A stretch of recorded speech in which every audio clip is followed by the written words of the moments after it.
All right, so welcome to the unboxing of the Casio fx82AU plus 2 second edition. So all of this is a bit confusing to me. I don't know what this does, to be honest. I try and look online and sometimes I feel like I got it, sometimes not sure. So I thought I'd buy one. And as you can see, approved by Australian exam authorities and NZQA, but it doesn't actually say what level. And on the back, it says that, we have a few things in natural expression that verify the truth of numerical statements, frequency tables. I'm interested in some major functions, such as its ability to solve equations and do a number of more advanced tasks that have been seen as a bit of a cheat in the exam. So we'll see if it comes close to the 8200 AU. But something tells me it's not. Okay, here we go.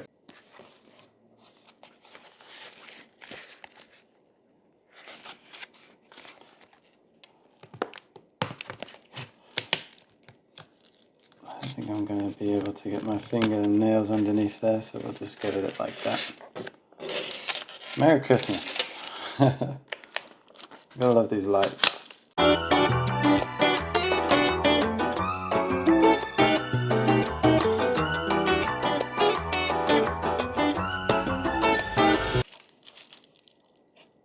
Nothing else in there.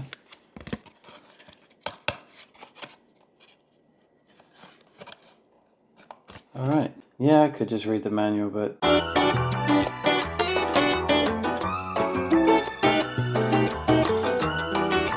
okay, just bubble wrap.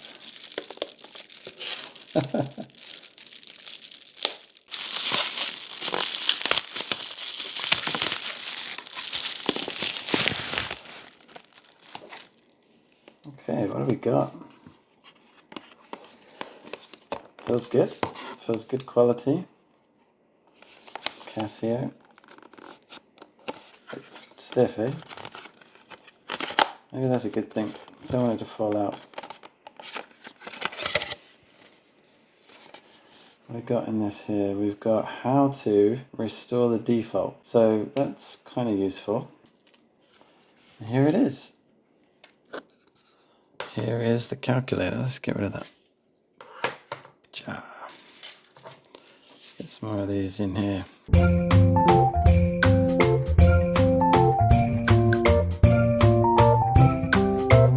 Mode. Okay. I know pretty straight away that this is going to be a basic calculator. We've got computer, stat mode, and verification mode. So not very many. Like, for example, this one, which is my 991EX, which is the best calculator ever made. We have a menu system with all sorts, and really the game changer is where we've got the equations. I guess the distributions are pretty cool as well. But you've seen this one before. Best one. Nice solar panel too. Here, 82AU plus 2 was not cheap. Okay, this was $40, and that's on sale. So you would have thought it did a bit more, but it doesn't do too much. We'll stay in comp mode, obviously, and we'll see what we can do. So we've got setup. We've got our usual modes for trigonometry. We've got an S to D button. Some of the modern ones, for example, if we put this, some of the more modern ones will have you go into a menu to get to this, but I quite like it being here. And maybe it's just because I'm used to it. We want to go to stat mode, I think, because it feels like the other calculator, like the really basic one. Yeah. So they haven't changed their software, but we know how to deal with this one, right? So let's say we're going to do a linear model, A plus BX, which is for scatter graphs and bivariate data. Oh, that's nice at least. Now, when I was reviewing the other very basic calculator, the cheapest in New Zealand, this one had, so you couldn't see a table. So this one at least has a table. So we can type in our pairs and navigate here. In that regard, everything feels good. The buttons feel really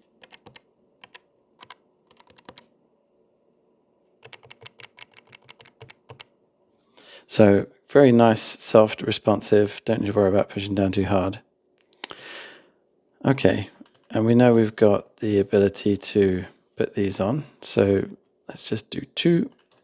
Okay, so we've got all of the things that we had before. We've got regression. Let's see what that gives us. We have the ability to get A and B for the regression equation. A hat, X hat, Y hat, and R. So we've got our regression value of 1. It's unbelievable how I chose to have the regression value of 1 there, but hey, random. I think it does look. You see the button fact? Let's have a look at this. If I type 96, shift, there you go. So that's one really useful feature. Somebody on my channel recently wanted me to find this. I think it was this anyway. I guess I wrote about healthy habits and how to get them. And somebody posted on here, they said, find the HCF and the LCM of 7520. So we go 7520, and then we find that it's this, which is nuts. I haven't got anything to write that down at the moment, but let's say it's that. So 2 5 times a 5 and a 47, and LCM of 8030, and then quickly find the prime factors there. So easy to find the HCF and LCM. Now you have the prime factor decomposition, but as you can see, this would have been much easier one than the previous one because there were less numbers here. There's only 4. And that's if you can identify those numbers, because you say you got 10, fair enough, then you have 803. So to find the 2 prime numbers that give you 803, you would be struggling, I think, for a while, because you can't rely on any other numbers except 2 fairly big prime numbers. Yeah, it's pretty good, but if you've got this calculator, that sort of nonsense becomes a breeze, eh? All right, got NCR and NPR for the binomial distribution at level 2 and 3. You can produce random numbers. You've got a pi button, so you don't need to use 3.142. Great. You've got a quick way to shift the degree mode from degrees, radians, gradient. Obviously seen how to use the random number before, but it looks like this. Any number between 0 and 1, and you can do that as you will. I'm not going to go into how that works. Yeah, so, and basically all of the same functions that you'd expect from a basic calculator that works really well.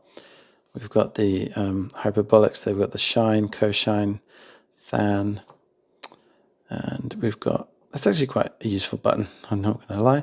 Sine, cosine, tan, you're going to use them all the way from level 1 up.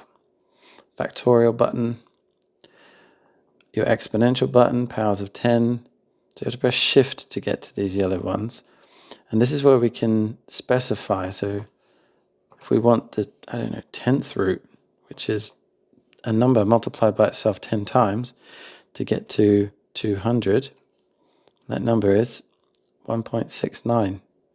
It's actually quite unbelievable. If you were to multiply 1.6, right, by itself, and then again, and then keep doing it, and you get to 200 after 10 times, it doesn't seem likely sometimes, like intuition, but that's the way it is, and that's what a calculator can reveal.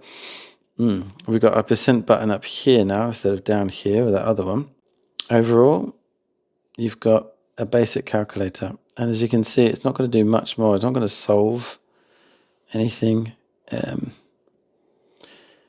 Just looking for, fraction button's pretty useful. So that's one benefit here. We don't write fractions with a little, what did you call it, a little right angle. You've actually got the structure. So you can write 52 on top, divide 36, and it keeps quite a nice structure. You've got a structure for mixed numbers.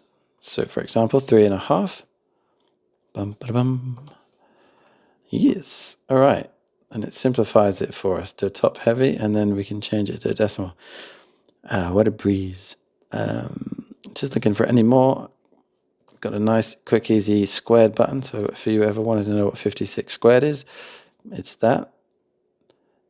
Not exactly a revelation, but if you wanted to do an odd power, so 2 to the 16, that's not on here at all, you can use this button here to specify. See where it's a blank? So it's got all your basic stuff, and that's all it is. What would I recommend this calculator for? Well, definitely year 9 and 10 and below. So everything up to year 10, you're not going to have a problem with this. You're also not going to have a problem using it in year 11 for level 1 NCEA, or, GCSE, but you are going to find yourself at a disadvantage. We have to say that straight up, because there are some calculators, such as this one, okay, which you're in the exam and you've got a simultaneous equation, and let's just go and show you it. You can put that simultaneous equation into here. Now, I don't know if this is going to work, but maybe it will. Yeah, and so I can use this to say that my solution is x equals 19 and y equals minus a third. And how long did I spend doing that? Right, so that's why some people call it cheating. You've also got this. Okay, so we've got a polynomial degree 2. That's essentially a quadratic. And we can do the inequality here, which is quite incredible. So quadratic inequalities. What else have we got? Oh yeah, we can do that here as well. So let's say polynomial 2. You've got quadratic equation here. So let's make that 1, 10, something I know is going to work. 8 and 2, 16. And there you go. X, you've got one root, you've got the second root, and more than that, it gives you the minimum value. So you know that when x equals -5, that's when you have your vertex, your bottom point, or your maximum point, minimum or maximum. It tells you it's a minimum because it's a positive quadratic you've got here. And so you can put this value into your original equation and you will get the y, which will be -9. It does it for you. So you've got, if you use those two in conjunction, you have the coordinate of the vertex, okay? The coordinate of the minimum point. This is incredible, really. Now, this is grand for GCSE. Ratio is a little bit gimmicky, I'll be fair. It's turning into a fx991 review, isn't it? But you can see how it's pretty advanced. It even does matrices, and it's got it's got like a spreadsheet function in here where you can put numbers in and stuff. No cheating and bringing stuff in the exam, of course. So what we're really trying to point out here is that it's got some really advanced stuff that seems like cheating, and in some part, it's kind of just unfair. I'm not going to call it cheating. This also, by the way, does integration. Numerically, of course. You're not going to get any algebra out of this. And differentiation. So you want to differentiate something. Let's say you want to differentiate 2. I'll show you it works. Use x squared. And this is essentially meaning we want to find the gradient. Let's do if you're here on GCSE watch, let's say you've got y equals 2x plus 3. Now you can tell that the gradient of that is 2, right? All times. So what's the gradient when x equals 6? Well, the gradient of this, when it equals 6, it should be 2, because it's always 2 on a straight line, right? Now, you might be interested to know what the gradient is of something more advanced. So you get given a quadratic like this. Make it a bit more complicated. So you get given a quadratic, and you might want to know what the gradient of that is at 6. Well, the gradient is where it's the tangent on this curve, because the gradient changes as you go around, right? Because it's a curve. The gradient when x equals 6 is 26. That's very steep. It's basically a straight line up. But you can find this kind of stuff using this function, and these graphs are everywhere. Anyway, point is, this is a much better calculator, and I'm not convinced this is worth the money. Now, remember that this was on sale, and you might be finding yourself paying $50 for this, 50 New Zealand dollars.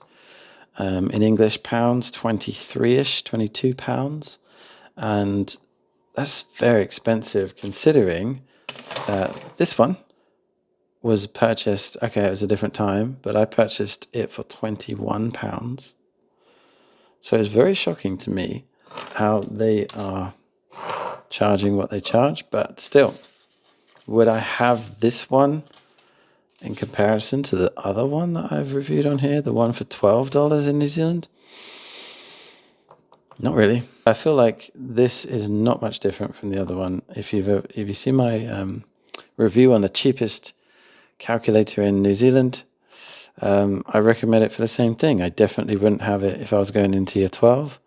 The graphic calculator is superior because the amount of drawing on graphs, it can help you with the normal distribution quite a lot, actually. In fact, so much so it's almost, that's more cheating than you've seen so far. But this one also does normal distribution. So just to let you know, you can get this one for around $60, $70, or the equivalent version. And that is far greater value than this one for $50. In fact, it's in a different league. But yeah, here we go, the fx82AU Plus 2. If you ever wanted to know what you can use it for, it's pretty basic.